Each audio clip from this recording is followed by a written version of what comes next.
आरोप लगा देश के ऊपर कि भारत की पुलिस, भारत की व्यवस्था, भारत की सत्ता पार्टियां कभी मुसलमान को गृह मंत्री नहीं बनाती, क्योंकि उनको डर लगता है कि कहीं गद्दारी ना कर दे। हमने कहा कि शायद ऐसा होता होगा, शायद यही वजह है 1989 में वीपी सिंह की सरकार में भारत का पहला मुसलमान गृह मंत्री बना 8 दिसंबर 1989 को, 89 को। उस आदमी का नाम था मुफ्ती मोहम्मद सईद। 8 दिसंबर को बनता है और 8 दिसंबर को और 19 जनवरी के बीच में भी महीना भी पूरा नहीं हुआ था, और 19 जनवरी को पूरे कश्मीर के अंदर से 5.5 लाख कश्मीरी हिंदू पंडितों को मार के, रेप करके, बच्चों को उछाल उछाल के मारा है। टीपालाल टकरू उनके सबसे बड़े इंटेलेक्चुअल थे, बहुत बड़े थे। उनका जब सड़क पे मर्डर किया गया तो मोटरसाइकिल घुमा रहे थे उसके पीछे चारों तरफ, और कह रहे थे कि किसी ने इस काफिर को पानी दिया तो उसको भी हम नहीं छोड़ेंगे। न मुफ्ती की बेटी रोई, न अब्दुल्ला रोया, न कश्मीरियत कहीं आई, और चुपचाप खत्म हो गया। आज इसके बारे में कहीं बात नहीं होती। और उसी दौर में यह कोई कोइंसिडेंस नहीं है, क्योंकि मैं उसी थॉट से सोचता हूं जिस थॉट में रहा हूं। आप उस थॉट से सोचते हैं क्योंकि आप सब समाज के लोग हैं, आपने वैसा नहीं देखा। उसी दरमियान भारत के गृह मंत्री की बेटी का अपहरण हो गया। कोई जरा पूछ के वहां जाए, बाहर के विदेशी पत्रकारों की रिपोर्टिंग पढ़ ले भाई, हिंदुस्तानियों पे तो यकीन नहीं है। खुद ही कराया। उसका कमिटमेंट देखिए अपने आतंकवाद के प्रति, अपने धर्म के प्रति, अपने एजेंडे के प्रति। देश के गृह मंत्री ने अपनी बेटी का अपहरण कराया, वो तो घर में थी। उसके बदले में आपने 4 आतंकवादी छोड़ दिए, बेटी बेड के नीचे से बाहर आ गई। ये कोई छुपी हुई बात नहीं है भाई। उसी दरमियान में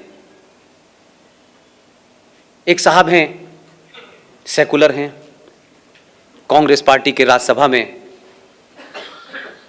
लीडर ऑफ अपोजिशन है, उनका नाम है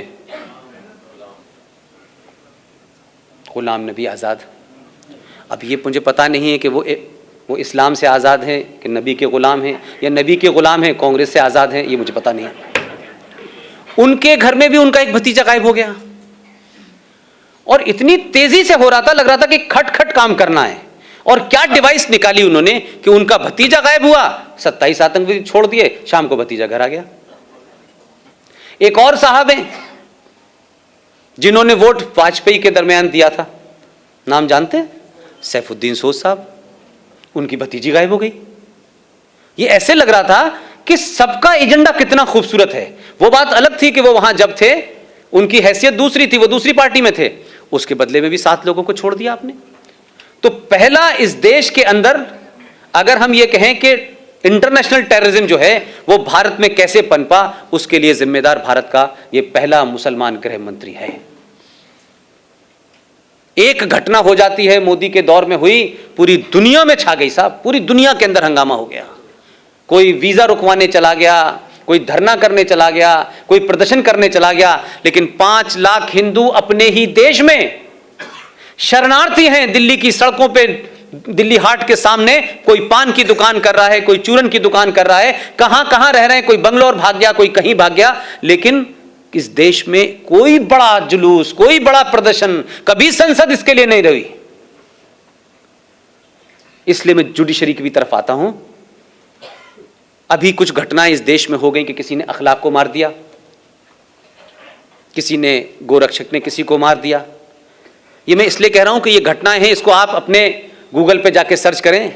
चंद घटनाएं हुई और चंद गुंडे लोग की, और भारत के प्रधानमंत्री ने खड़े होकर कहा कि जो लोग इस तरीके की हरकतें कर रहे हैं वो गुंडे हैं, उनको पकड़ा जाना चाहिए, उन पे केस चलना चाहिए। लेकिन चंद घटनाओं से ये लिंचिस्तान बन गया, चंद घटनाओं से, जिसका किसी समाज से, किसी धर्म से लेना देना नहीं था। यहां भी समझ में आता है, सुप्रीम कोर्ट की बैनर हेडलाइन खबर थी, बैनर हेडलाइन खबर थी, we will not accept this lynching, government should take immediate and drastic action.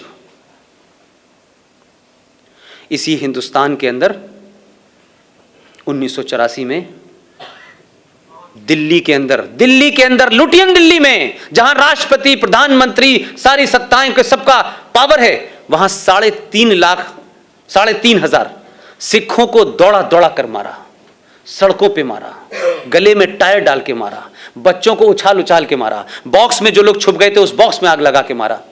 भाई साहब, सुप्रीम कोर्ट ने कभी नहीं कहा कि इस देश में अगर मॉब लिंचिंग पहली हुई थी तो वो तो ये थी, कभी नहीं बोली। 3.5 लाख और 5 लाख कश्मीरी हिंदू पंडितों के साथ किया, वो मॉब लिंचिंग नहीं थी। लेकिन सुप्रीम कोर्ट का पाखंड और ड्रामा देखिए कि सुप्रीम कोर्ट क्या कर रही है। सुप्रीम कोर्ट भारत की सेनाओं को डायरेक्शन दे रही है। क्या डायरेक्शन है साहब? कि देखिए, आप जब आतंकवादी से लड़ें तो ये जो पीछे जो आपके देशभक्त लोग हैं जो आप पे पत्थर मारते हैं, क्योंकि भटके हुए लोगों ने पता नहीं पत्थर कहां मारना था तो गलती से आप पे मार रहे हैं, लिहाजा आप इन पे गोली ना चलाएं, आप इनके ऊपर प्लास्टिक की गोली चलाएं। सेना का एक आदमी विदेशी आतंकवादियों से लड़ रहा है, उसका मुंह इधर है, फिर वो अपनी बंदूक से प्लास्टिक की गोली डाले, फिर इधर चलाए। जब उनसे कहा कि ऐसा मुमकिन नहीं है, बोले नहीं, उनके ऊपर पानी डालें, गर्म पानी डालें। तो वो पहाड़ों में पहले टैंक लेके जाए अपने कंधे पे कि पहले नहीं, मतलब मानसिक दिवालियापन है इस देश के अंदर यार।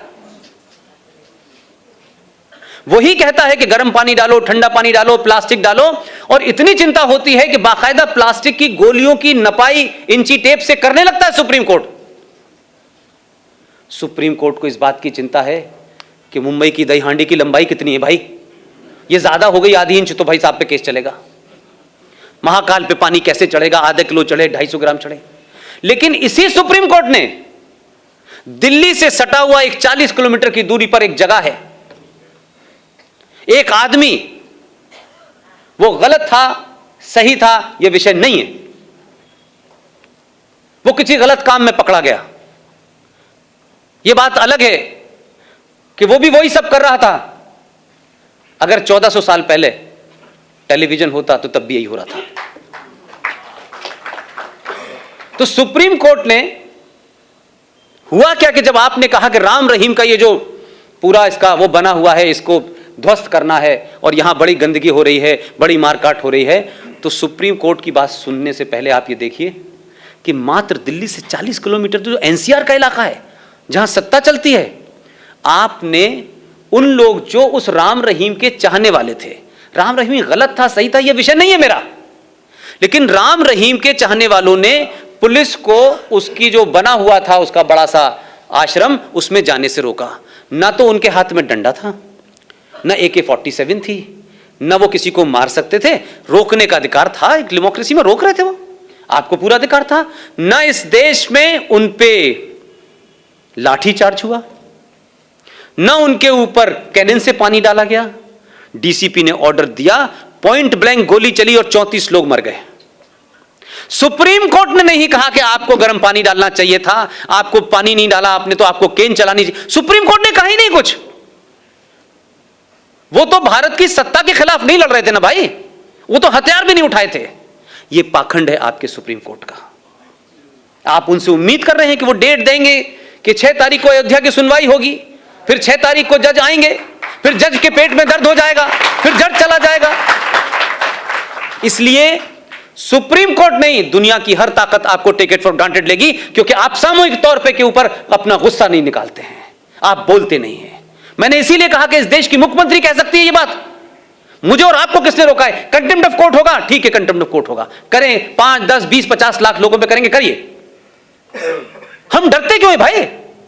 अब इस देश में भी हम डरेंगे भाई? महबूबा मुफ्ती को क्यों नहीं डर लगता और क्यों आपको डर लगता है? उस पे कंटेम्प्ट ऑफ कोर्ट क्यों नहीं होता कि वो सुप्रीम कोर्ट को कहती है कि हम तिरंगा नहीं उठाने देंगे अगर इससे आपने छेड़छाड़ की गई? वो केस सुप्रीम कोर्ट में चल रहा था भाई, हम बोलते नहीं। तो सुप्रीम कोर्ट अजीबोगरीब फैसले देती रहती है। इसलिए इस सुप्रीम कोर्ट भी ये जानती है कि ये समाज जो है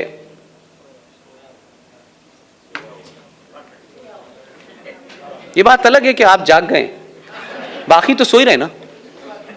आपने जगाने भेजा इसे, वो चौकीदारी करके सीटी बजा बजा के जगा रहा है, लेकिन समझ नहीं रहे वो लोग कि भाई ये जगा रहा है, समझ में नहीं आ रहा। बस वो इतने ही सिंबॉलिक समझ रहे हैं, उसकी फिलॉसफी नहीं समझ पा रहे क्योंकि उसके समझने के लिए ये चाहिए होता है। मैंने अभी कल परसों के भाषण में कहा, तब लोगों की समझ में आया कि अच्छा ऐसा है। मैंने कहा इसलिए कि आप पढ़ते नहीं हैं, आपको सब चीजें नजर आती हैं जो दिखनी चाहिए, जो नहीं दिख रही वो भी बहुत कुछ बदल रही हैं। इसलिए भारत 1947 में पैदा नहीं हुआ था। भारत की पहचान ताजमहल और लाल किला और कुतुब मीनार नहीं है। भारत की पहचान 5000 साल पुरानी है। आपको एहसास ही नहीं है कि आप किनके वंशज हैं। आपके अंदर का पुरुषार्थ समाप्त हो चुका है। आपका आदमी एक कहानी सुना करके पहले मन की बात में लोगों को बताने की कोशिश करता है कि भैया ऐसे समझाओ। मैं प्रधानमंत्री की कुर्सी पर बैठने के बाद इतने ही कह सकता हूं, किसी की समझ में नहीं आ रहा। लोगों ने उसको कहानी सुना जैसे कोई दादी और नानी ने सुना दी हो। 3 बार जब मैंने लोगों से कहा अच्छा साहब ये मतलब था, मैंने कहा भाई साहब ट्यूबलाइट है क्या आप? पहले मन की बात और पहली पार्लियामेंट की स्पीच को सिर्फ पर्पस से सुनिए।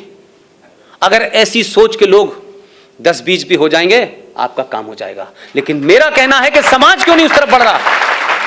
आप नैरेटिव क्यों नहीं निकाल पा रहे? ये आपको क्या दिक्कत है? आप बोल ही नहीं रहे। इसीलिए राष्ट्रपति भवन के अंदर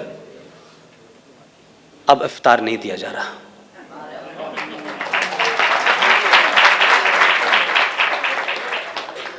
इसीलिए राष्ट्रपति भवन में आने वाले विदेशी मेहमानों को भोज के बाद ताजमहल की जो वो पहचान थी ना भारत की, क्योंकि हम लोग तो वहाँ ताज से चाय पी रहे थे, हमें क्या पता था ये पहचान भी बन जाएगी। वो दी जा रही थी कि ये भारत की पहचान है हर विदेशी आदमी को। एक कब्र, ताजमहल एक खूबसूरत कब्र है कि नहीं है? भाई दुनिया में कौन सा आदमी होगा कि आपके घर में कोई भी कब्र अपने घर में जाके लग दीजिए? आप सोचो ना थोड़ी देर के लिए भाई। उसने कहा प्रणब मुखर्जी साहब से कि ये हम क्यों देते हैं, तो बोले ये तो परंपरा चली आ रही है। प्रणब मुखर्जी पहली बार मिल रहे थे, उन्हें पता नहीं है तो परंपरा तोड़ने का आदी है। अब उन्होंने कहा कि भाई ठीक है, बात खत्म हो गई। वो गए ही नहीं, वहीं राष्ट्रपति भवन में ही तय करके आया, वहीं के वहीं हिसाब करा उसने वहीं से अपनी टीम को बुलाया, राष्ट्रपति को बिठवाया, उनसे सिग्नेचर लिए और कहा कि अब दुनिया के सबसे बेहतरीन पब्लिशर जो है वो गीता बनाएगा और गीता भारत की पहचान दी जाएगी।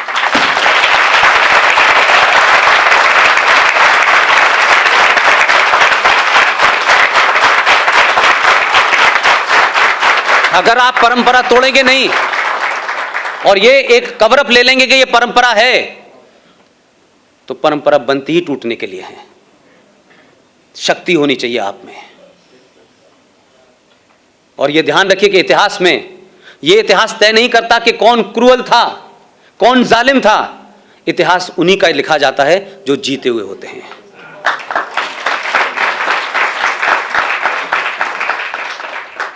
आज आप पूरे दिल्ली के अंदर 57 सड़कें हैं, Aurangzeb road, Babar road, Akbar road, Shahjahan road, Humayun road, ये सारी रोड हैं। इन सब ने क्या किया आपको पता है? लेकिन इतिहास में जीते हुए थे, इसीलिए इनका इतिहास है। आप जब 2014 में जिस डॉक्टर को आपने जिताया, पहला आर्टिकल पढ़िए, वॉशिंगटन पोस्ट का एडिटोरियल पढ़िए। किसी ने पढ़ा? आप में से किसी ने पढ़ा? देखिए मेरे बीच में बैठे हुए हैं, ये हर आदमी को पता होना चाहिए कि वॉशिंगटन पोस्ट ने अपना पहला एडिटोरियल मोदी के जीतने पे क्या लिखा था। उसकी क्रक्स बता रहा हूं। उसमें सिर्फ इतनी बात कही गई कि भारत, आजाद भारत में पहली बार भारतीय सरकार बनी है।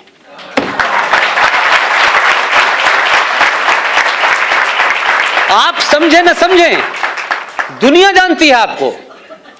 वो जो दुनिया में यहां से कागज लेके गए और उसके बाद आज ये बना रहे हो, सब आप ही से लेके गए।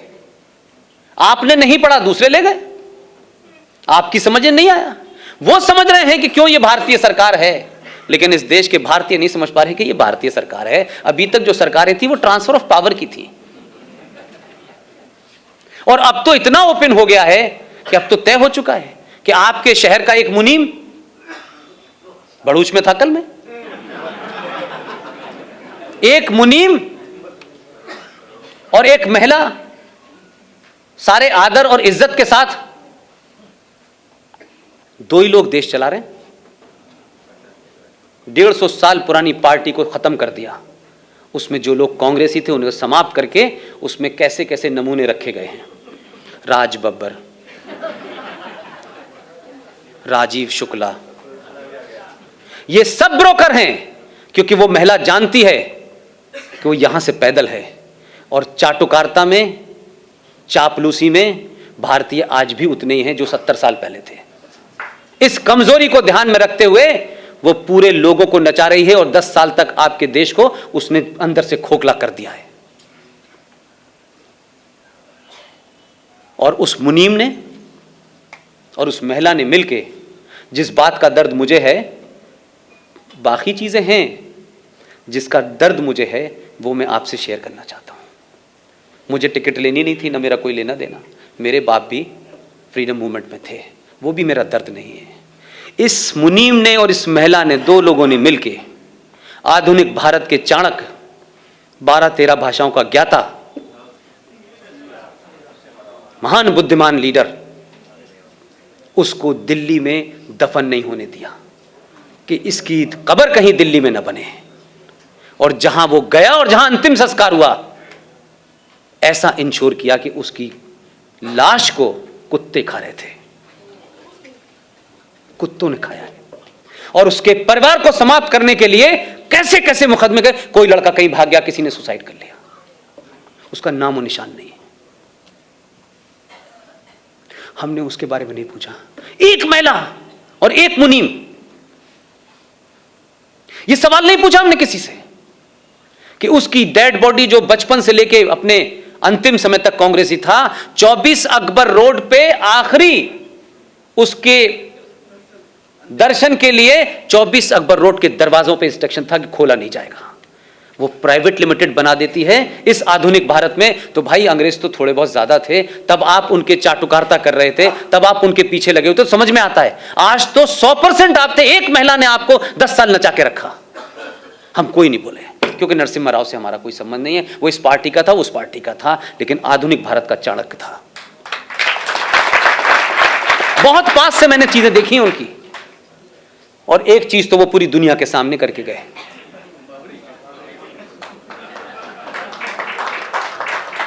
जब इंस्ट्रक्शन दे गए, उसके बाद अपने कमरे में चले गए और पहली और आखिरी बार उन्होंने 8 घंटे तक पूजा में बंद रहे। वो जब काम हो गया तो उन्होंने कहा मेरी पूजा पूरी हो गई।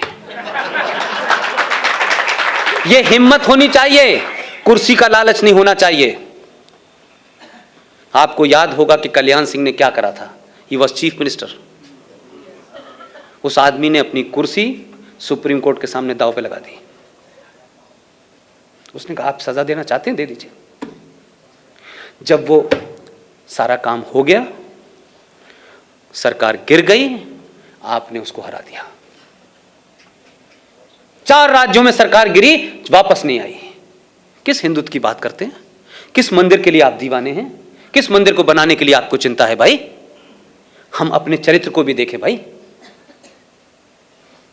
जो आदमी से रिश्ता नहीं है, वो कब 1500 में आया था, उसकी मां मंगोलिया की थी, बाबर से कोई लेना देना नहीं है, इनका कोई डीएनए उनके साथ नहीं है, लेकिन इसलिए प्रतिबद्धता है कि वो मुसलमान था और ये मुसलमान है, लिहाजा मस्जिद बनेगी तो बाबरी की बनेगी, नहीं तो नहीं बनेगी। उनका कमिटमेंट यह है और आपका कमिटमेंट यह है कि आपके आदमी ने अपने लिए सत्ता की कुर्सी लगा दी। सुप्रीम कोर्ट ने कहा आपको सजा मिलेगी, उसने कहा मैं सजा खाने के लिए तैयार हूं भगवान राम मंदिर के लिए। सरकार गिरी आपने, उसके बाद उसकी सरकार नहीं बनाई।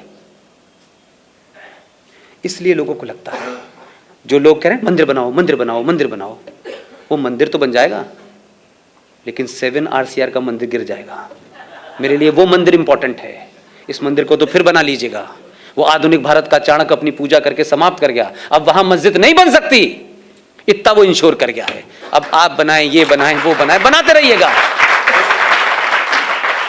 जिस दिन इस मानसिकता से सत्ता पे बैठने वाले लोग तय करेंगे कि अगला दिन रहें या ना रहें, लेकिन इस देश में अपने समाज को 700 साल की गुलामी की मानसिकता से निकालने के लिए अगर कोई कीमत देनी है तो देने के लिए तैयार हूं, तब बात बनेगी।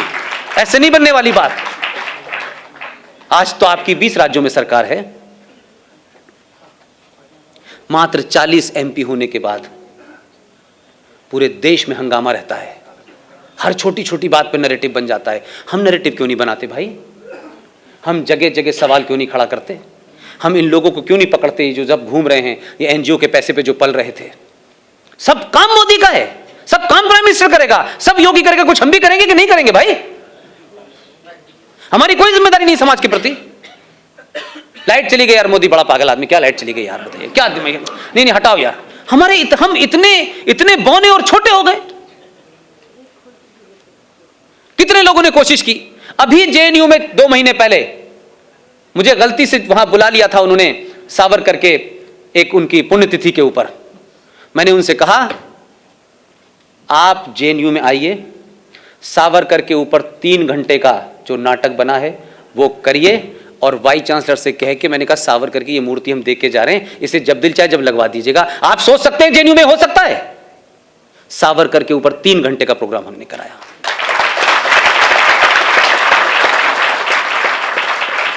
ये बार बार मैं कोई अपनी तारीफ में कसीदे नहीं कर रहा हूं, मैं कह रहा हूं आप सब एक न्यूक्लियर बम हैं। अपनी शक्ति को पहचानिए, कमाइए पैसा, सब कुछ कीजिए। अगर सब कुछ रहेगा तब हम आप रहेंगे। ये सब कुछ रहने वाला नहीं है। ये बड़ा आर्टिफिशियल दिख रहा है कि देश चल रहा है। जो स्थिति है 10 साल से ज्यादा नहीं चलेगा। हम पीस खरीद रहे हैं, ठोड़ियों में हाथ डाल के पीस खरीद रहे हैं। और किन से खरीद रहे हैं? दंगाइयों से, तोड़ने वालों से ठोड़ी में हाथ डाल रहे हैं कि भाई देखो हमने, अरे तुमने 30,000 मंदिर तोड़े, तुमने नहीं तोड़े, उन्होंने तोड़े। अब ये मुझे समझ नहीं आया कि भारत सरकार का कौन सा ऐसा डॉक्यूमेंट है कि जो जब जा रहे थे तो इनको वसीयत कब करके चले गए? ये जो रहमानी सलमानी शैतानी जो आते हैं टेलीविजन पे, इनको वसीयत कब करी उन्होंने कि भाई तुम हमारे असली वारिस हो, हम मकान तुम्हारे नाम कर जा रहे हैं, तुम कुंडी ताला लगाते रहना यहां।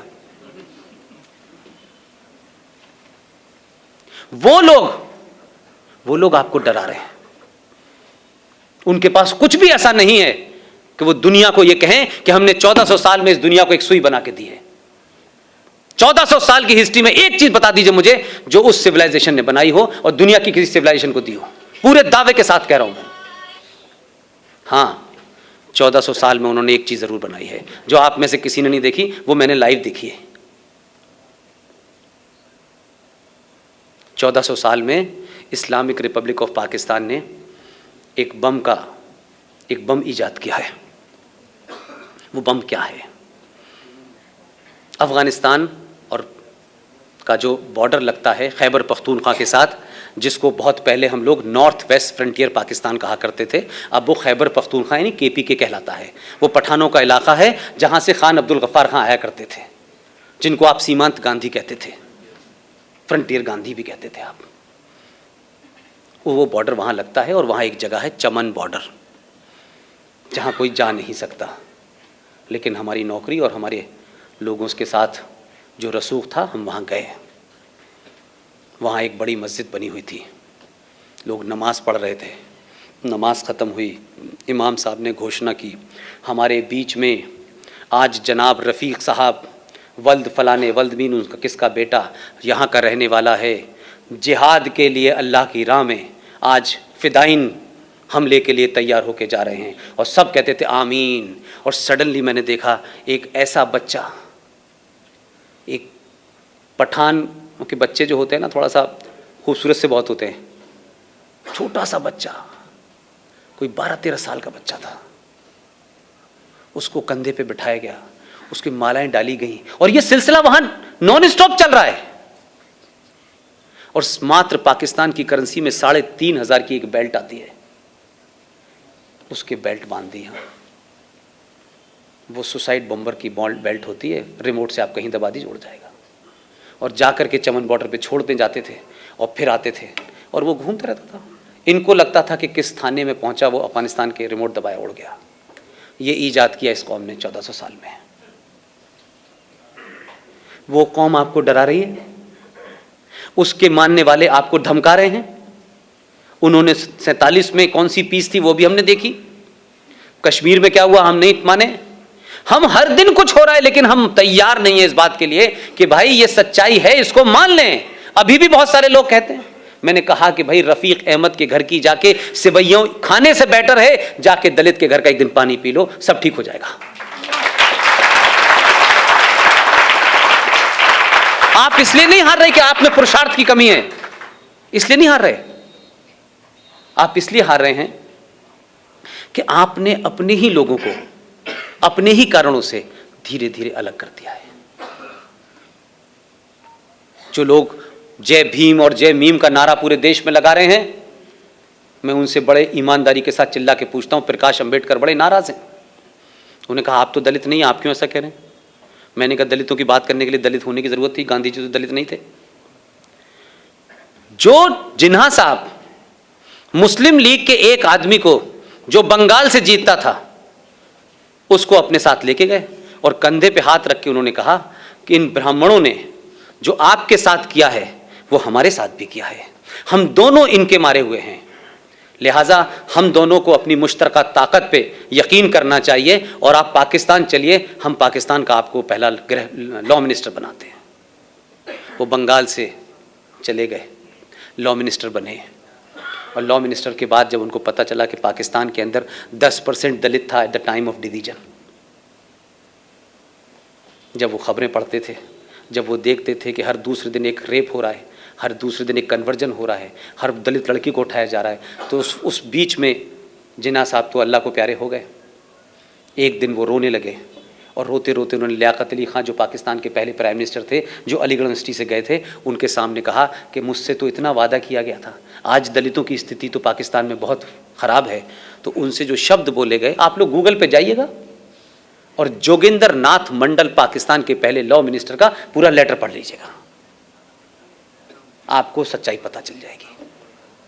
हमारे ऊपर तो बड़ा इस बात का निगाह रखी जाती है कि किस दलित को हमने छेड़ दिया। आज हमने तो संविधान में भी कर दिया, संविधान के बाद नाजायज चीजों को भी मान लिया और गली मोहल्ले में सब जगह अंबेडकर की मूर्ति लगा दी, अपनी लड़की देके अंबेडकर के साथ शादी भी कर ली, अंबेडकर को महान भी बनाया, उनको ओहदा भी दिया, लॉ मिनिस्टर भी बनाया, संविधान भी लिखा। उसके बाद भी हमारे ऊपर आरोप है कि आज भी दलितों के साथ ब्राह्मण और अपर कास्ट बड़ी जातियां करती है। और जिनके भरोसे पे गए थे वहां से रोते हुए आए और इस देश को पता नहीं चला कि जोगिंदर नाथ मंडल पाकिस्तान के पहले लॉ मिनिस्टर कहां गुम हो गए, कहां मरे, कहां नहीं मरे, उनका पता नहीं चला। हमने उससे नहीं सीखा, हमने अपने लोगों को धीरे धीरे अपनी वही आदत रखी और आज जय भीम और जय मीम हो रहा है, वही दोहराया जा रहा है। उनको एजेंडा पता है कि हिंदू की जो लार्जर फैमिली है, जो लोग लड़ सकते हैं हमसे, जो लड़ते वक्त हमसे पूछेंगे नहीं, उन लोगों को धीरे धीरे एक एजेंडे के तहत आपसे अलग किया जा रहा है। आपके अंदर की ताकत कैसे कमजोर हो, उन्होंने इसका इंतजाम कर लिया है। पूरी दुनिया के अंदर, चाइना में इस्लाम के मानने वालों के साथ क्या हो रहा है, यह पता है आप लोगों को? सबको पता है। भारत में भी हर मुसलमान को पता है, पाकिस्तान को पता है, लेकिन एक संगठन है जिसमें भारत की विदेश मंत्री को पहली बार गेस्ट ऑफ ऑनर दिया था, वो भी आयतें पढ़ रही थी वहां। इस्लामिक नेशंस का एक संगठन है, वो संगठन हर बार 6 महीने बाद, हर 6 महीने बाद एक प्रस्ताव लाता है और वो प्रस्ताव चीन के खिलाफ होता है कि चीन में मुसलमानों के साथ ज्यादती हो रही है, ना दाढ़ी रखने पे सवाल है, मोहम्मद नाम नहीं रख सकते, 5 वक्त की नमाज नहीं पढ़ सकते, अगर जिस चटाई पे नमाज पढ़ी है उसको आपको जमा करने जाना है, मस्जिदों को आपने कहा है इस आकार की नहीं इस आकार की बनेंगी, रमजान 8 घंटे का नहीं होगा 3 घंटे का होगा, लिखित में आदेश है, वगैरह वगैरह। वही इस्लामिक देशों में जब उसके खिलाफ प्रस्ताव आता है तो इस्लामिक रिपब्लिक ऑफ पाकिस्तान जो अल्लाह मियां ने बनाया है, जो ये कहते हैं कि पाकिस्तान का जन्म तो ग़ज़वाए हिंद को पूरा करने के लिए है, ग़ज़वाए हिंद पूरा होना ये अलग बात है, ग़ज़वाए हिंद पे बहस अलग हो सकती है। वो पाकिस्तान उस रेजोल्यूशन के खिलाफ वोट देता है कि ये पारित ना हो, और वो गठजोड़ में इसलिए आपको समझाने की कोशिश कर रहा हूं, सिर्फ उसमें एक ही दोनों के बीच में मुआहदा है कि तुम्हें इन मुसलमानों की दाढ़ी काटनी है काटो, मारो पीटो, कुछ मत करो, लेकिन यूएनओ के अंदर अजहर मसूद को तुम्हें बचाना है।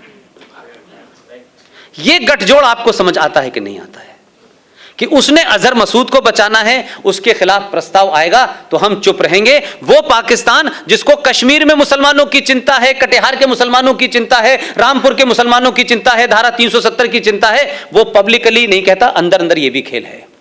इससे आप एक बात निकालें जो मुझे अपने मतलब की नजर आती है। जब आप मजबूत होते हैं ना तो आपके खिलाफ भी प्रस्ताव नहीं आता। आपको बुलाया इस्लामिक देशों ने गेस्ट ऑफ ऑनर करके, और जो फाउंडर था वो नहीं आया, क्योंकि उसे लगा कि सुषमा स्वराज ही कुरान पढ़ने लगी तो हमारे जाने की जरूरत क्या है।